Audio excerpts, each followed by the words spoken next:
Assalamu alaikum wa rahmatullahi wa barakatuh.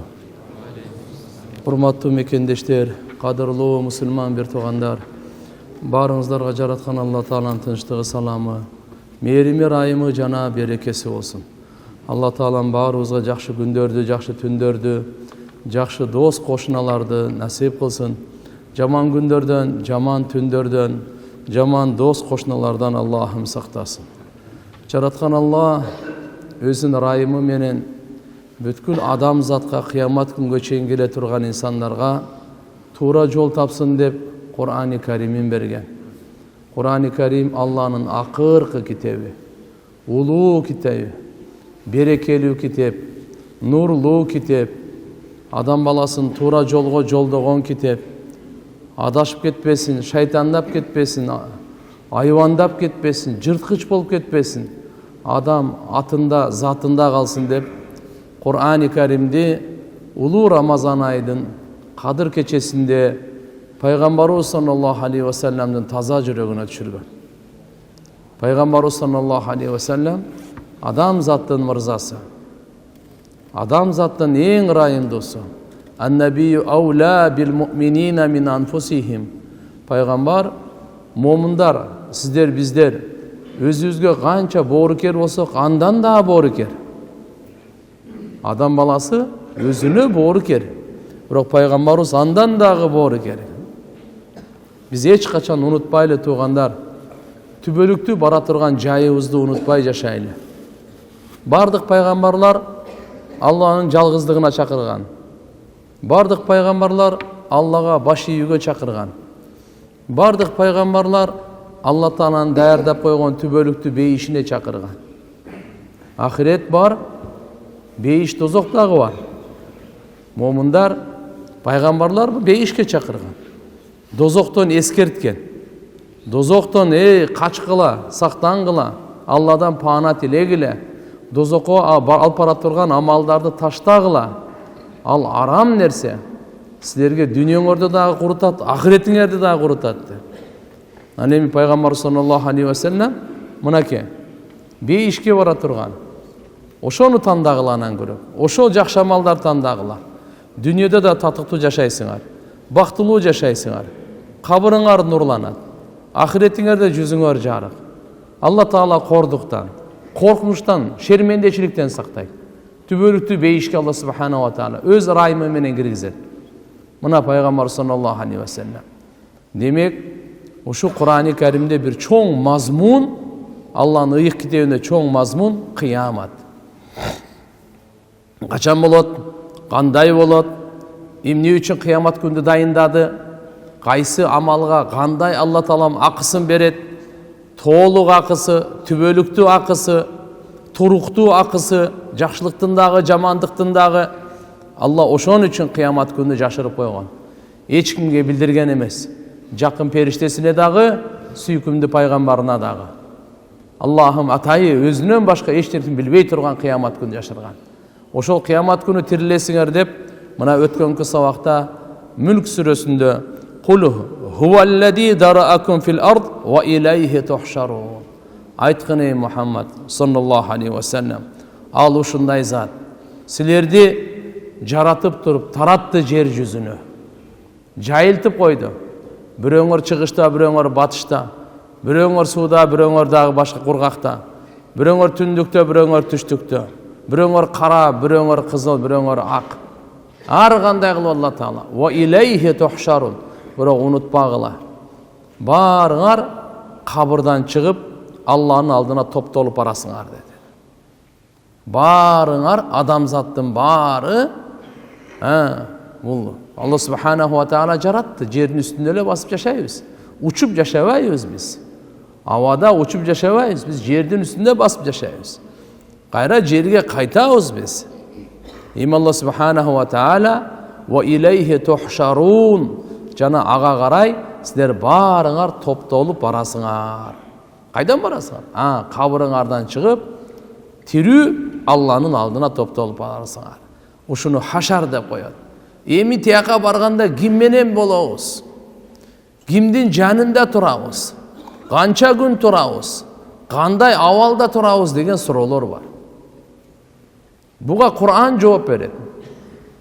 Буга Кур'ан жооп берет, башка бир да китеп жооп бере албайт буга.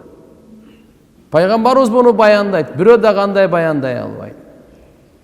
Кур'анда Алла субханаху ва тааля пайгамбарыбызга түшүрдү. Пайгамбарыбыз баяндады. Бунун бардыгын. Канча күн? Миqdaruhu 50 alf sana. Анын бир күндүк өлчөмү 50 000 жыл деди. Канча миң жыл? Биз сиз канча турабыз бу дүйнөдө? Көп болсо 100 жыл турабыз. 100 жыл турабыз. Көп эле болсо. Ал дагы өтө сейрек ал. Ким чыгат 100ге Кудай билет. Миңинен бирөө чыгабы? Орта жаш 60-70. Мен 100ге деле чык, 150ге деле чык. Ал жер бир күнү 50 000 жыл. 50 жыл эмес, 50 000 жыл. Миqdaruhu 50 alf sana. Жөнөкөй күн эмес. Алла Таала мына жерди түп-түз кылат. Топо болбойт. Мындай бийик тоолор болбойт, аска зоолор болбойт. Үңкүр, чукур, дөңсө, тоо, аска эчтеке болбойт. Түп-түз болот. Бардыгын Алла субханаху ва тааля шытыптайт. Ошол жерде маселе мен ким менен турамын. Абу Ханифа рахматуллахи алейх таң аткычакта ушул аятты окуп чыгып кеткен дейт. Вамтазул яума айюхал мужримун. Ясин сүрөсүндө келет. Алла буйрук берет. Бүгүн кыямат күнү. Эй, күнөөкөрлөр, силер өзүңөрчө тургулачы дейт экендер. Жакшы адамдарга аралашпай тургула буяка. Эй, залымдар, эй, капырлар, эй, фасыктар, эй, фажир, эй, мужримдер, өзүнүн жанына зулумдук кылгандар, Алладан жөө качкандар, Аллага баш ийбегендер, Алланы тааныбагандар, Аллага шүгүр кылбагандар, Алланын берген неmatын кадырлабагандар, Алланын Куранын окубагандар, Алланын пайгамбарын ээрчибегендер. Мындай тургула dedi. Вамтазул яума айюхал мужримун. Абу Ханифа рахматуллахи алейх караңыз канча илимдүү, ошончо коркуу бар жүрөктө. Айтат өзүн, мен билбеймин эртеге кимдин катарында турам. Ошон үчүн таң атчакта айтып ыйлап өтүп кетти деген. Албетте, алхамдулилла, үмүтсүздүк шайтандан, динибизде үмүтсүздүк жок. Алланын райымынан дайыма үмүттөбүз. Алла өзү буйрук берген. Ла тaqnatu min rahmatillah. Алланын райымынан эч качан үмүтсүз болбогула деп. Пайгамбар саллаллаху алейхи ва саллям өзү сахабалар сураганда улуу сөзүн айтып кеткен. Бизди сүйүнтө турган, биздин үмүтүбүзгө үмүт ашырта турган. Ал-мар'у ма ман ахаб. Адам баласы кимди жакшы көрсө ошо менен бирге болот дегенде. Кимди жакшы көрсө ошо менен бирге болот. Сахабалар ушу сөздү укканда андан улуу майрам, андан кубанычтуу күн аларда болгон эмес. Баары ана пайгамбарыбыз менен чогуу тирилет экенбиз, пайгамбарыбыз менен чогуу бирге болот экенбиз. Эмне үчүн? Ана пайгамбарыбыз саллаллаху алейхи ва саллям жакшы көрөбүз да дейт. Ва илейхи тухшарун. Баарыңар Алланын алдына топтолуп барасыңар. Алланын алдына бара турган күн бар туган. Баарыбыз ушул жердеги отурганыбыз, баарыбыз угуп көрүп турганыбыз, баардык бу дүйнөдө жашаган, өтүп кеткен, келе тургандын баары Алланын алдына барат. Жаратуучу Алланын алдына эсеп китептиге, суроолорго жооп бергенге, китепти алып түбөлүктүү чечим чыкканга, ошону укканга барат. Бардыгы барат. Бирөө да гайып болуп кетпейт. Бирөө жок болуп кетпейт. Бирөө барбай калбайт. Бардыгы барат. Барганда дагы жөнөкөй барбайт туганда. Ана азыркы ошол боюнча сабак. Ва илейхи тухшарун. Куранда Алла Таала айтып атат, анага карай баарыңар кабырыңардан чыгып топтолуп барасыңар. Юхшарул мар ма ман ахаб. Адам баласы эгер эртеге махшар майданында кимди жакшы көрсө ошо менен бирге болот. Анас разыйаллаху анхудан риваят бар. Бухариде дагы, Муслимде дагы келет. Анна раджулан саала набия саллаллаху алейхи ва саллям, бир киши пайгамбарыбыздан сураган экен. Мата саа. Кыямат күн качан болот деп. Пайгамбарыбыздан сурат. Кыямат качан болот өзү? Qala wa ma a'datta laha. Пайғамбарыбыз өзіне сұрау таштады. Сен ал қиямат күнгі емне даярдадың? Қиямат күнгі емне даярдадың? Qala ал киши айтты: "Ла шай'a илля анни ухиббуллах ва расулу." Еш нәрсе деле даярдаган жоқмын. Бирок мен Алланың елчисин жакшы көрөмүн деді.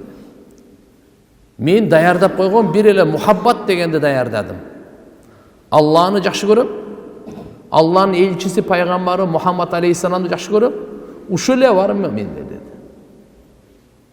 Муслимдин риваятында айтат, ошо киши сураганда пайгамбарыбыз саллаллаху алейхи ва салламдын, то есть пайгамбарыбыз сураганда ма а'датта лаха, кыямат күнгө эмне даярдадың дегенде, ма а'датту лаха касира ссала вала сиям вала садака.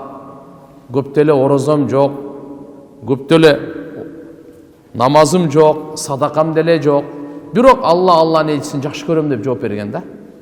Ошондо пайгамбарыбыз саллаллаху алейхи ва саллам айткан: "Анта ма'аман ахбабта." Сен кимди жакшы көрсөң, ошо менен бирге болосуң деген да. Бул жөнөкөй сөз эмес. Анас разияллаху анху айтат: "Фама фарихна би шей, фарихна яни мисла фархина би каули наби саллаллаху алейхи ва саллам, анта ма'аман ахбабта." Анас разияллаху анху айтат, пайгамбарыбыздын ушу сөзүнөн ушунчалык биз сүйүндүк, андай сүйүнгөн эмес элек дейт. Андай сүйүнгөн эмес. Яни фарихна яума идин фархан шадида, ошол күнү биз өтө катуу кубандык, катуу сүйүндүк дейт. Анас разияллаху анху бир риваятта айтат, мен сахабаларды көргөнмүн дейт. Андай сүйүнгөн күнүн көргөн эмесмин дейт. Ал киши ошо сураганда, о Алланын элчиси, кыямат күн качан болот деп, пайгамбар саллаллаху алейхи ва саллам ошо айтып койду да. Кыямат күн качан болот, сен эмне даярдадың деди. Демек, берде бизге туугандар кыяматка даярданышыбыз керек экен. Даярданышыбыз керек экен. Ушул акылдуулук. Кыямат күнгө даярданган акылдуулук. Кайындай даярданабыз? Жакшы иштерди кыла бер, жаман иштерди таштай бер. Кыйын нерсе жок буда. Дин оңой. Дин юсур. Жакшы иштерди кыла бер, күн сайын көбөйтө бер. Жаман иштерди азайта бер, таштай бер. Мына кыяматка даярдык. Иман, амали салих менен кыяматка даярданат адам. Ya Resulallah, ar-racul yuhibbur racul alal amal minal hayr ya'malu bihi ve la ya'mal bimislihi. Bir rivayatta gelet, oşo kişi mınday dep soradı deydi. O Allah'ın elçisi, bir kişi biröөнү жакшы көрөт, alal amal minal hayr, жакшы амалыңа.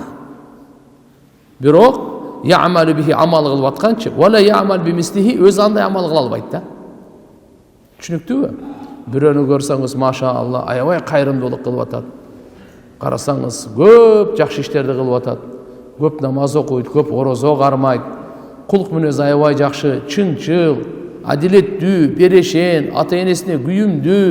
Кыскасы айтканда, жакшы амалдарын көрүп туруп, бирок өзү андай амал кыла албайт да. Өзү андай амал кыла албайт. Пайгамбарыбыз ошого айтып атат, ким кимди жакшы көрсө, ошо менен бирге болот дейт. Ошон үчүн жакшы адамдарды, ыймандууларды жакшы көрүш керек экен. Кимди жакшы көрсөң, ошо менен. Фираунду жакшы көрсөң, Фираун менен бирге болосуң. Ленинди жакшы көрсөң, Ленин менен бирге болосуң. Капыр залымды жакшы көрсөң, ошо менен. Ыйманды, пайгамбарларды жакшы көрсөң, сахабаларды жакшы көрсөң, ошо менен бирге болосуң. Просто жүрөгүңдө сен кимди жакшы көрөсүң? Пайгамбарыбыз айтты ушу бир сөз менен. Чечим, эреже. Ал-мар'у ма'ман ахаб. Кимди жакшы көрсө, ошо менен бирге болот деди. Кыямат күнү ошо менен бирге болот деди. Ибн Масуд разияллаху анху айтат, bir kişi Peygamber sallallahu aleyhi ve sellem'e gelip soradı. Ya Resulallah, kayfa tara fi racul ahabba qawman ve lem yalhaq bihim. Yani lem ya'mal mislahum. İbn Masud razıyallahu anh aytat, Peygamberimiz bir kişi gelip aytты. Ya Resulallah, ne de oylaysınız? Bir kişi bir eldi jakşı göröt, bir qoomdu jakşı göröt. Бирок алга аларга жетпейт. Кандай жетпейт? алардын амалындай амал кыла албайт. Биз сахабалар жакшы көрөбүз, бирок сахабалар кылган амалдай амал кыла албайбыз биз. Биз Абу Ханифаны жакшы көрөбүз, бирок Абу Ханифа кылгандай кыла албайбыз. Ал 30 жыл куптандын дараты менен багымдат окуган. Ошондой кыла аласызбы же?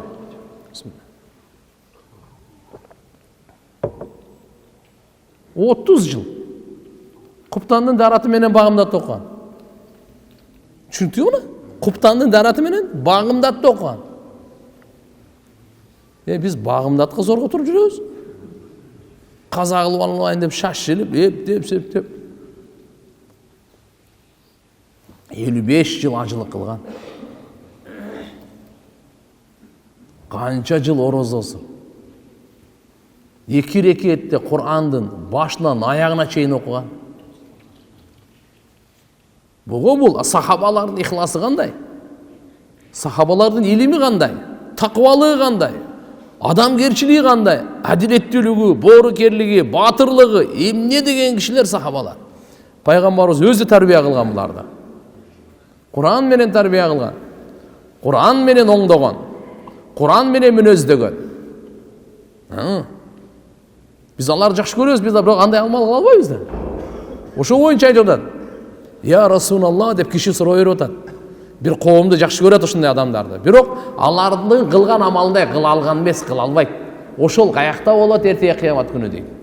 Пайгамбарыбыз ошондо айтты: "Ал мар'у ма ман ахаб." Адам кимди жакшы көрсө ошо менен бирге болот дейт. Караңыз. Сахабаларды жакшы көрсөңүз, сахабалар менен бирге. Фасык, фажир, залымдарды жакшы көрсөңүз, залымдар менен бирге. Так что бул жерде өтө терең эреже туган. Фасык, фажир, кафыр, залым, ошолорду сиз жакшы көрсөңүзчү, ошо менен бирге боло бересиз. Ошо менен бирге боло бересиз.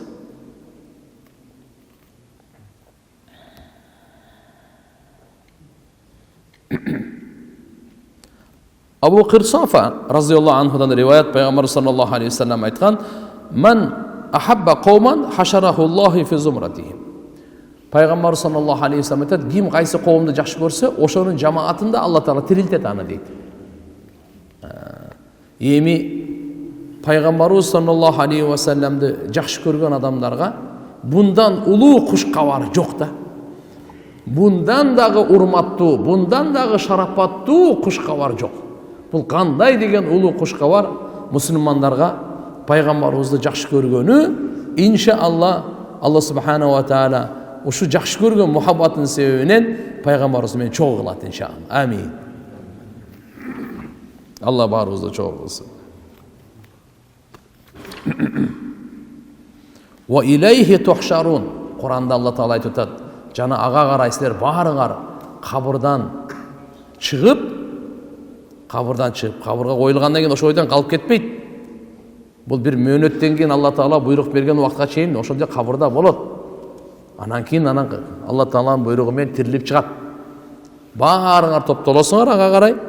Ушунун данышмандыгын айтат Куранда Алла таала: "Афа хасибтум аннама халакнакум абаса ва аннакум илейна ла туржаун." Аллаху акбар. Эмне деп силер күмөн кыласыңар өзү? Эмне деп ойлойсуңар силер өзү? Эмне биз силерди бекер, максатсыз оюнга жараттыкпы дейт Алла таала. Эмне деп ойлойсуңар силер? Биздин алдыбызга кайтып келбейсиңерби силер? Алла субханаху ва таала бизге суроо коюп атат. Силердин оюңар кандай өзү? Силердин кыялыңар, күмөнүңөр кандай өзү? Афа хасибтум аннама халакнакум абаса. Биз силерди эмне абас, бекер жараттыкпы, максатсыз жараттыкпы? Жөндөн жөн эле жашоо берип атабыз деп ойлоп атасыңарбы? Жөндөн жөн эле силерге жоктон көз бердик, жоктон жүрөк бердик, жоктон акыл, кулак, тил бердик. Жөндөн жөн эле ушуну ойлоп атасыңбы? Ушуну мындай максатсыз эле берди деп атасыңбы? Жок. Андай эмес. Ва аннакум илейна ла туржаун. Эмне силер биздин алдыбызга кайтып келбейсиңерби? Жараттык, өмүр берип атабыз, ден соолук неаматтарды берип атабыз, иззат, амандык берип атабыз, ырыскы берип атабыз. Ушинтип эле бул дүйнөдө түбөлүктө калам деп ойлоп атасыңарбы? Биздин алдыбызга келбейбиз дейсиңерби? Алла Фата'ала Аллахул Маликул Хак. La ilaha illa huwa rabbul arshil karim. Алла Таала өте биік, ұлы зат. Бекер жаратқандан таза зат. Мақсатсыз жаратқандан ару зат. Алла Субханаху ва Таала чынығы бадыша, хақ, ақиқат. Андан башқа сыйынуға лайықты зат жоқ. Хуа роббул аршил карим. Ұлы арш, сыйлы арштың иесі, қожойыны Алла Субханаху ва Таала. Бекер жаратқандан таза зат Алла Таала. Әр бірін өзінің илimi менен, данышмандығы менен жаратқан. Бекер жаратпайды Алла Таала. Әр бірімізді бекер жаратқан жоқ. Әр бірімізді өзінің илими менен, данышмандығы менен, құдіреті менен ұлы мақсатқа жаратты. Ошондуктан айтабыз дайыма, ким эмнеден жаралдым, качан жаралдым, кантип жаралдым деген суроого жооп тапкысы келсе, Куранга кайрылсын. Эмне үчүн жаралдым, максатым эмне десең, Куранга кайрылсын. Өлгөндөн кийин мени эмне күтүп атат? Кандай күндөр, кандай абалдар күтүп атат? Ошону билгиңиз келсе, Куранга кайрылыңыз. Куран сизге ушунун жообун берет. Курани Карим сизге жообун берет. Сиз эмнеден жаралдыңыз? Кантип, качан, кандай этаптардан өтүп, кантип жаралдыңыз? Канча караңгылыктын ичинде? Кандай частат, кандай деген молекул эмнелерден жаралдыңыз? Жаралганыңызда бар Куран Алла Субханаху ва Таала айтат. Мына Алла Таала бул жердеги барын айтып берип аткан.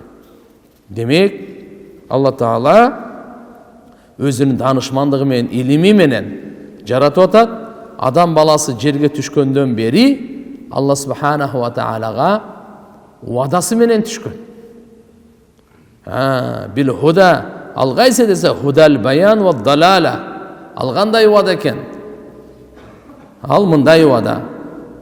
Ар бир адам баласынын бактылуулугуна, оңолусуна, дүнүйө жана ахиреттеги ийгилигине жараткан Алла Субханаху ва Таала жолдомолорду берген.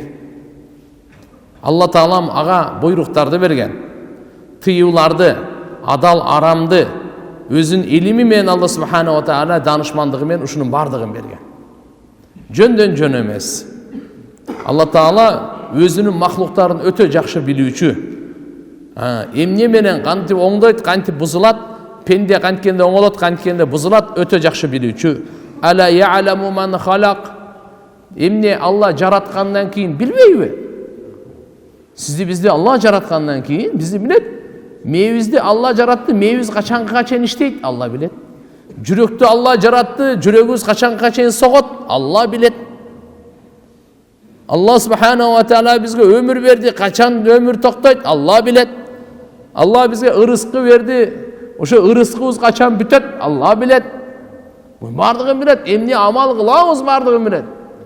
Алланы кандай тааныйбыз, кандай тааныбайбыз. Тугандар, жараткан Алла Субханаху ва Таала мынакей Кур'ани Каримде эмне деп айтат? Кулна хбиту минха жами'a фа имма я'тияннакум минни худан фаман таби'a худая фала хауфун алейхим ва ла хум яхзанун. Алла Таала айтат, барыңар жерге түшкүлө деп буйрук берген да. Адам атабызды, Хава энебизди, адамдын урпагын түшкүлөсүлөр барганда. Кулна хбиту минха жами'a. Бейиштен барыңар түшүп кеткиле барыңар. Эми силерге не келет? Менин тарабымдан жолдомо келет дейт Алла Таала. Сөзсүз силерге жолдомо келет. Эй адам баласы, ач көздү, ойгон, бекапарлыктын уйкусунан тур. Сени түбөлүктүү ахирет күтүп атат. Жаратуучуңду тааны, сага неемат берүүчүндү тааны. Фа имма я'тияннакум минни худан. Менин тарабымдан сөзсүз силерге худан. Худан не десе, кейбирлер муфассириндер айтат, пайгамбарлар келет. Кейбир айтат, Кур'ан келет. Кейбир айтат, пайгамбар Мухаммад алейхиссалам келет. Демек пайгамбар Мухаммад алейхиссалам келет. Пайгамбар саллаллаху алейхи ва саллям аркылуу Алла Таала жолдомолорду, пайгамбар саллаллаху алейхи ва саллям аркылуу бизге жолдомолорду берген, багыттарды берген, унутпайлы. Бардыгыбызга багыт берген Алла Субханаху ва Таала. жашоонун туура багытын көрсөткөн ким? Пайгамбарыбыз Мухаммад алейхиссалам Алла берген багытты жолдомолордун бардыгын көрсөткөн. Мына ушу худан фаман табия худая, ким менин жолдомолорума, багыттарыма, пайгамбарларыма эрчи турган болсо, ага эч кандай коркунуч жок дейт.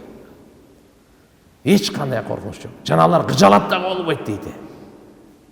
Адам баласы ушу эки нерсе кыйнап коет да. Коркуу, кыжалат. Адам баласы не кыйнап коет экен? Коркуу, кыжалат кыйнап коет. Коркунуч боло берет. Инфляция болуп кетсем эмне болот? Акчам жоголуп кетсем эмне болот? Ооруп калсам эмне болот? Душман кол салсам эмне болот? Кор болуп кетсем эмне болот? Эң акырынан өлүп калсам эмне болот дейт. Баруу жокпу? Адам баласында коркуу, кыжалатчылык. Алла айтат, аларга коркуу да кыжалатчылык да болбойт дейт. Аларга коркуу, кыжалатчылык болот. Дүйнөдө да, ахиретте да коркуу, кыжалатчылык болбойт. Кур'андын башка Каримдин башка жеринде келет, дагы эки убада бар. Fa imma ya'tiyannakum minni hudan faman tabi'a hudaya fala yadhillu wa la yashqa. Адашпайт дагы, бактысыз да болбойт. Демек, Алланын тарабынан жолдомолор келет, багыттар келет. Ким ошонун аркасынан ээрчисе, Алла убада берип атат 4 нерсени. Коркуу болбойт, кыжалат болбойт, адашпайт, бактысыз болбойт. Сизге эмне керек? Бизге эмне керек? Бизде ушу бизден эмне керек экен? Бир эле пайгамбар Мухаммад алейхиссаламды карманыңыз болду. Артынан ээрчиңиз.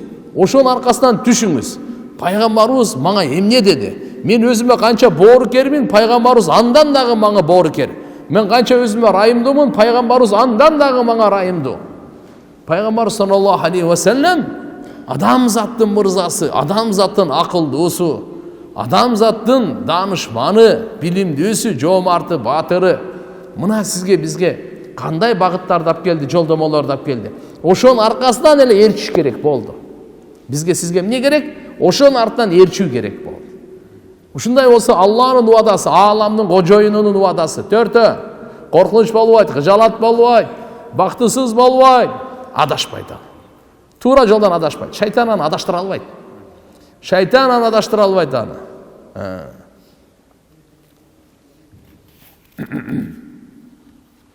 Алла субхана ва таала өзүнүн ыйык китебинде махлуктарды кандай башында жаратсам, өзүнө ушундай кайтарам деген.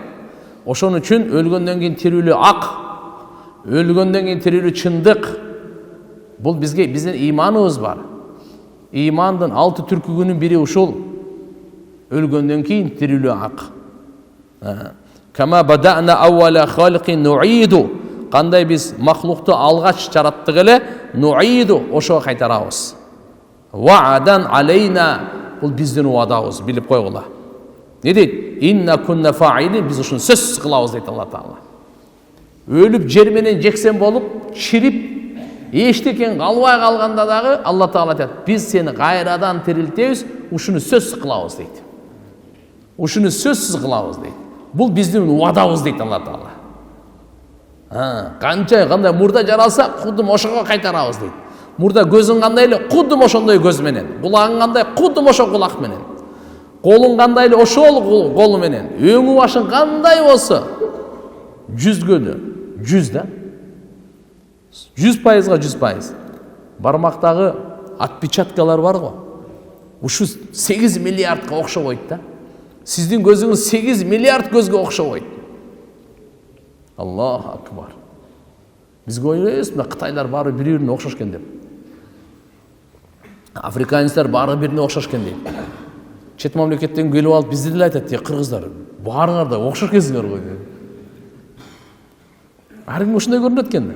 Бирок көз көзгө окшобойт, бармак бармакка окшобойт. Алланын кудурети. Бул мында. Кар жаап атат го. Ар бир кар экинчи карга окшобойт, билесизби? Ошонун строениясы бар го, строение деп коет, түзүлүштөрүчү.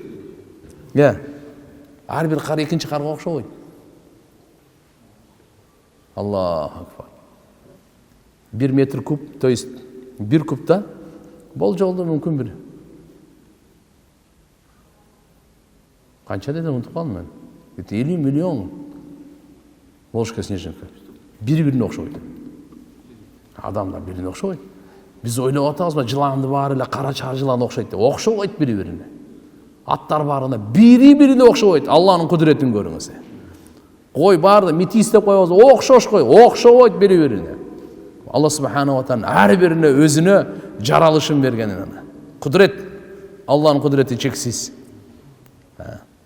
Мені тияқ етпелі ғой. Не дейді Алла Тағала? Оғалыңыз мұны аятта да бір жол оқып берейін. Алла субхана ва тағала кама бадана ауала халқин нуиду. Қандай біз мақлуқты башында жараттық еле ғой, құдды ошондай қылып қайтарабыз. Ваадан алейна, бұл біздің уадабыз. Алла субхана ва тағала уадасына қарсы шықпайды. Уадасынан Алла Тағала атқарады. Инна кунна фаилин, әлбетте біз сөз үшін қылып еді. Бұны біз сөз қылабыз дейді. Демек, ушундай күнгө Алла Тағала барыбызды топтойт. Ал күндүн болуусунда шек жок. Эмне үчүн? Жаман амал кылгандардын жаман жазасын бериш үчүн, жакшы амал кылгандардын жакшы акысын бериш үчүн. Алла Куранда айтат: "Валиллахи ма фис самавати ва ма фил ард, лияджзия аллазина асаау бима амилу ва яджзия аллазина ахсану бил хусна." Мына аятты окуңуз. Куран бизге эмне деп атат? Куран эмне деп бизге багыт берип атат? Кандай көз карашка бизди чакырып атат? Кандай ишенимге бизди чакырып атат? Аллаға ғана таандық, асмандағы бардық нәрселер, жердегі бардық нәрсе, алтын, күміш, нефт, газ, Менделеевтің бардық элементі, жерден шыға тұрған бардық дан чөп, бардық жемиш, Аллаға ғана таандық, жер, асман Аллаға таандық. Эмне үчүн? Лияджзияллазина асау бима амилу, жаман амал кылгандарға жамал жазасын бериш үчүн. Жакшы амал кылгандарға жакшы акысын бериш үчүн. Демек тугандар, биз менден билдик, Алла Таала ар бир адамдын амал дептерин сактап коет. Ар бир адамдын. Ошон Алла субхана ва таала кыямат күнү чечим чыгарат. Ва ма халакнас самавати вал ард ва ма байнахума илля бил хак. Жер менен асман экөөнүн ортосун акыйкаттуулук менен биз жаратканбыз. Ва инна саата ла атиятун, кыямат ал келүүчү. Фасфахил сафхал жамил, ошондуктан чырайлуу кечирип кое бер. Чырайлуу ишти кыл. Чырайлуу көз жумуп кое бер. Бирөө жамандык кылып атса, ал өзүнө жамандык кылып атат. Учурда сизге кичине ыңгайсыз болушу мүмкүн. Сен кыжалат болбоңуз, бул анын акысын алат диякта. Акысын сөзсүз алат. Алла адилеттүү зат. Адилеттүү зат. Эч качан жакшы иштерди кылган менен жаман иштерди кылган тең болбойт. Ак менен кара тең болбойт. Көзү көр менен көзү көрө турган тең болбойт. Эч качан жакшы жаман тең болбойт тугандар. Добро зло тең болушу мүмкүн эмес. Бейиш тозок экөө тең эмес. Экөө эки бөлөк. От менен суу бир болбогондой. Ам хасибалладина иштараху сайyiat an taj'alahum kalladina amanu wa amilus solihat sawan mahyahum wa mamatuhum sa'a ma yahkumun. Kur'an айтат, күнөөлөрдү кылган адам не ойлойбу? Биз аларды ыйман келтирип жакшы амалдарды кылгандарга тең деп коебуз деп. Алардын жашоосу дагы өлүмү да бирдей, мүмкүн эмес. Жашоосу да бирдей болбойт, өлүмү да бирдей болбойт. Алардын чечим чыгарган өтө туура эмес чечим дейт Алла субхана ва таала. Ва ма яставил а'ма вал басир. Сокур менен көз көрө турган экөө бир тең эмес. Валладина аману ва амилус солихат валал муси. Жакшы амал, ыйман келтирип жакшы амал кылган менен жаман амал кылган экөө тең болушу мүмкүн эмес. Қалилам ма татадаккарун. Просто силер өтө аз насаат кабыл аласыңар дейт. Насаат кабыл ала турганыңар өтө аз. Инна саата ла атия. Кыямат сөзсүз болуучу, келүүчү ал. Ла ройба фиха. Анын болуусунда шек жок. Валакинна актара наси ла юминун. Бирок адамдардын көпчүлүгү ага ыйман келтирбейт. Ва ма халакта самаа вал ард ва ма байнахума батила. Алла айтат, биз жер менен асмандычы жараксыз бекер жараткан жокпуз. Бул бекер эмес тугандар. Кур'ан-ы Каримде Алла субхана ва таала эмне дейт? Китабун анзалнаху илейк мубаракун лиятадаббару аятихи ва лиятадаккара улул албаб. Туған, уыру менен уыр емес кантип тең болсын. Уятсыз менен уяттуу кантип тең болсын. Ташбоор менен боорукер кантип тең болсын. Тең болбойт эч качан. Зынакор менен өзүнүн абийирин сактаган тең болбойт, эч качан тең болбойт. Алдамчы менен чынчыл эч качан тең болбойт. Тең болбойт бул. Алла Таала дейт: "Китабун анзалнаху илейк." Китеп биз сага түшүрдүк, эй Мухаммад саллаллаху алейхи ва саллям. Мубаракун, бул берекелүү китеп. Лиятадаббару аятихи. Эмне үчүн? Адамдар ушу Кур'ани Каримдин аяттарына ой жүргүзсүн. Жана ва лиятадаккара улул албаб, акылды ээлер гана насаат алат дейт.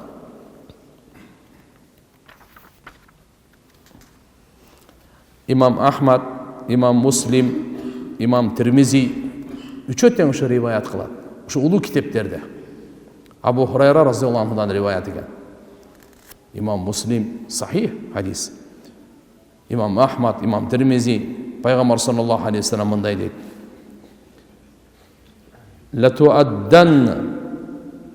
"Туадданна al-huququ ila ahliha yawm al-qiyama." Укуктар кыямат күнү өз ээлерине тапшырылат. Ар бир адам, сиздин мойнуңузда канча акыңыз бар, бардыгы сиздин Алла Таалам кайтарып берет. Хатта юqadu lishad al-jalha allati la qarna laha min ashad al-qarna tantahaha. Мындай дейт: мүйүзү жок кой, эчки, мүйүздү кой, эчки сүзгөн болсо ошондо өчүн алып берет дейт. Ушул жерге бир токтоп кете турган нерсе туугандар. Алла субханаху ва таала кыямат күнү адамдарды эле жаратпастан айвандарды да чогуу жаратат экен. Анан биринчи айвандардан бири-биринин өчүн алып берет экен. Айвандардын акылы жок. Аларда акыл жок да. Бири-биринин өчүн алып берет экен. Мына хадисте келип атат. Сахих хадис. Пайгамбарыбыз айтып атат мынакей: "Хатта юqad", өчүн алып берилет. Акысы берилиш керек. Мына мүйүзү жокту сүзгөн да. Эми бунун акысын Алла алып берет экен. Буга мүйүз берет да, буну сүз дейт да. Түшүнүңүздөр? Мүйүзү жокту сүзгөн болсо, мүйүз берет өчүн алып бергенге. Буларга Алла Таалам акыл берген жок. Эмне үчүн анда ушундай кылып атат десе, адилеттүүлүктү көрсөтүш үчүн азыр. Инсан, эсиңе кел. Айвандардын акылы жок, Алла Таала акысын алып берип аткандан кийин, силердин акыңарды 100% эмес, 200% алып берет. Силер бул тууралуу вообще шектенмегиле, күмөндө болбогула. Толугу менен акың алып берет. Толугу менен Алла Таала акың алып берет. Айвандардан акысын алып берип аткандан кийин айвандарга буйрук берет, топурак болула дейт, топурак болуп кетет. Ана инсандарга алат. Ошондо ана капыр айтат да: "Аттиң, биз айван эле болуп калыппыз" дейт да. Топуракка айланып, бүгүн дозоктун отуну болбой, топуракка айланып жок болуп кетсек жакшы болмок экен. Бирок андай болбойт. Алла акыл берди. Акылын иштетип, жакшы иштерди кылып, иман келтирип, ааламдын кожоюну таанып, бейишке чыга бер. Же болбосо шайтанга ээрчип алып, арам иштерди кылып, дозокко отун боло бер. Ыктыяр сизде.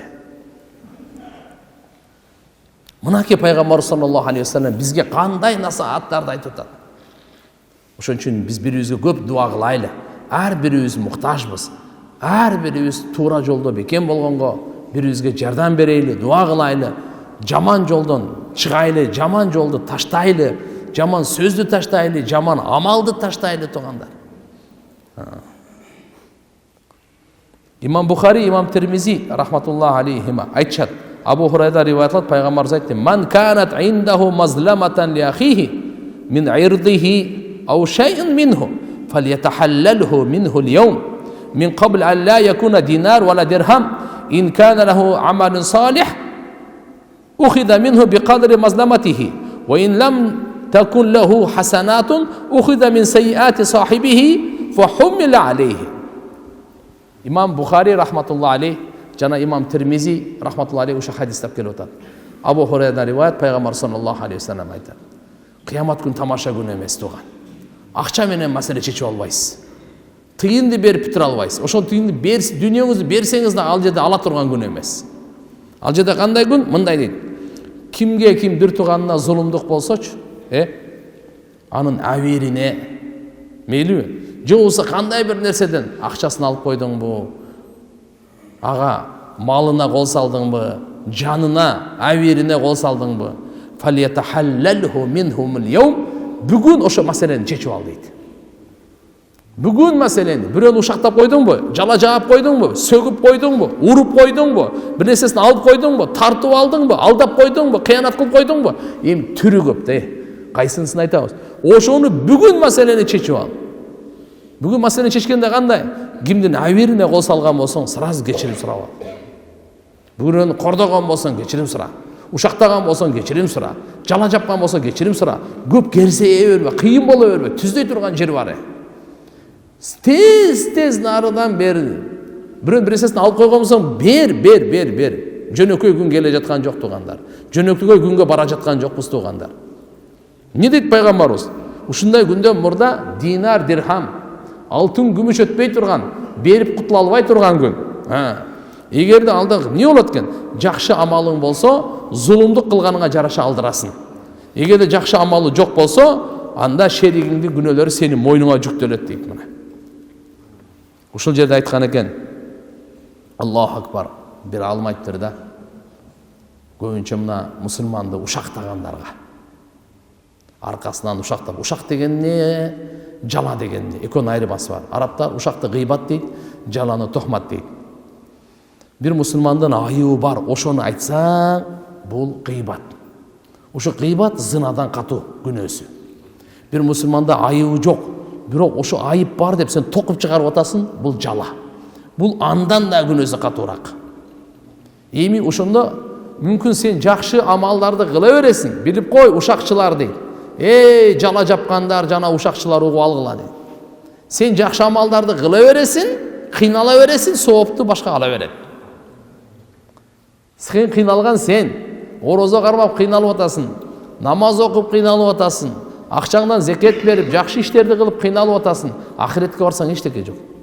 Қана менікі десе, сен кимди ушақтадың эле го, кимге жала жаптың эле го, кимди сөктүң эле го, кимге текеберлерип, кимди кыянат кылып, кимди жамандык кылдың эле го, кетти. Ошон үчүн башка бирөө үчүн амал кылат дейт да. Ушакчынын акылы ушунчалык кем, башка бирөө үчүн амал кыла берет экен. Жала жапкан андан дагы.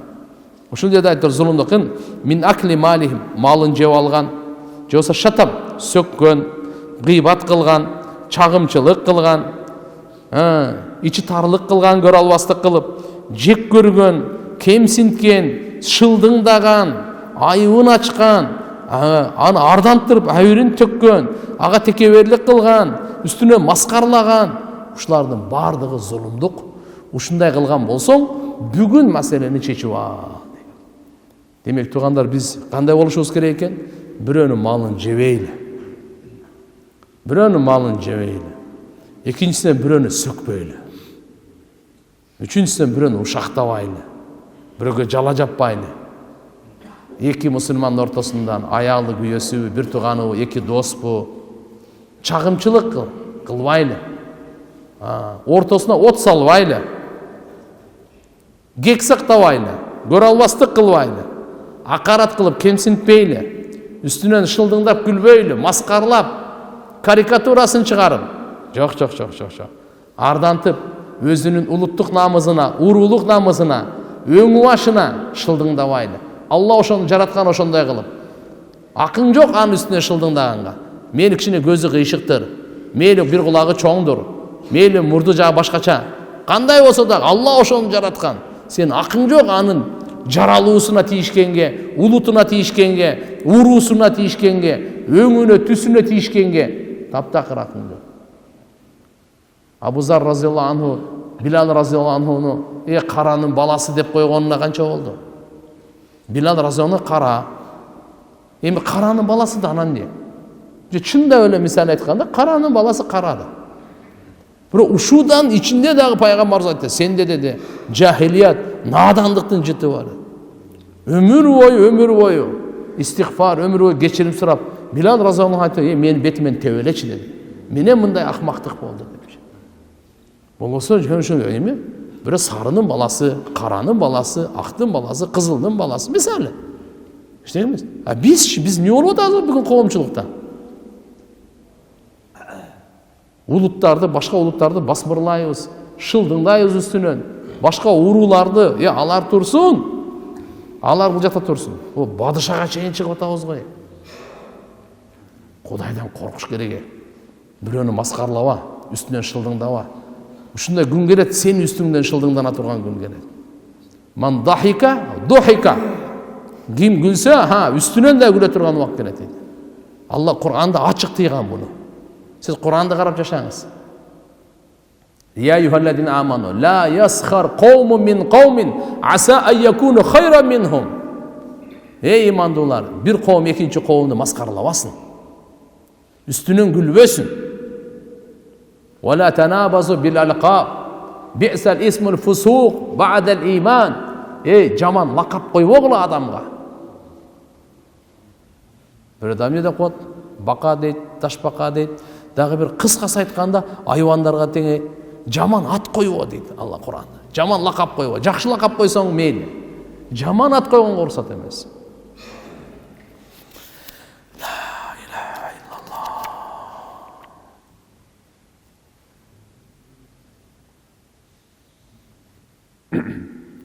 Hadiste Peygamber sallallahu aleyhi ve sellem bir jolu hutba aytып мындай деген. Ala wa inna dunya aradun hadir. Yakulu minhul bar'ul fajir. Ala wa inna al-akhira ajalun sadiq. Wa yaqti fiha malikun qadir. Ala wa inna al-khayra kullahu bihadafirihi fil janna. Ala wa inna sharra kullahu bihadafirihi fil nar. Ala fa'malu wa antum min Allahi ala hadar. Wa'lamu annakum ma'ruduna ala a'malikum. فَمَنْ يَعْمَلْ مِثْقَالَ ذَرَّةٍ خَيْرًا يَرَهُ وَمَنْ يَعْمَلْ مِثْقَالَ ذَرَّةٍ شَرًّا يَرَهُ. Мышкат. Пайғамбарымыз айтады, қавардар құлақ салу болып қойғыла, көңіл бұру оқыла. Әлбетте, дүние нақ ұчырдағы мал мүлікте бұл. Арадун хадыр деген ұшындай нәрсе, мал, мүлік, бұйым, хадыр. Азырқы нақта дүние ұшындай да. Бұндан жақшыдағы, жамандағы адам жей береді дүниеден. Қавардар, ахирет әжалын садиқ. Бұл азырынша бол елек, насия болып отады, бірақ чынна. Бұл чын насия. Бұнда Алла субханала ва тағала құдіретті, бадыша Алла шешім шығарады. Қавардар, жақшылықтың бары бейіште. Қавардар, жамандықтың бары дозоқта. Қавардар, біліп қойғыла сілер Алла Тағаладан итиятта болғылам. Не дегені? Яғни, Ala hadar деген хоуф min vuqu'i şer, жамандыққа түшіп қалғандан қорқуды тұрғыла. Жаман іште қылудан Алладан қорқып жүргілі. Жана сілер амалыңарға сұнышталасыңар. Өзі шындығында амал сіздің алдыңызға алып келінеді. Амалыңыздың бардығы. Кейін Құранда Алла субхана ва тағала айтады, кім жақшы амал қылса қыпындай, анын жақшылығын көреді. Кім жаман қылса қыпындай, алдағы жамандығын көреді. Алла Тағала барымызды жақсы іштерді қылғанға, жаман işleri taştağanға өзі жардам берсін. Амин.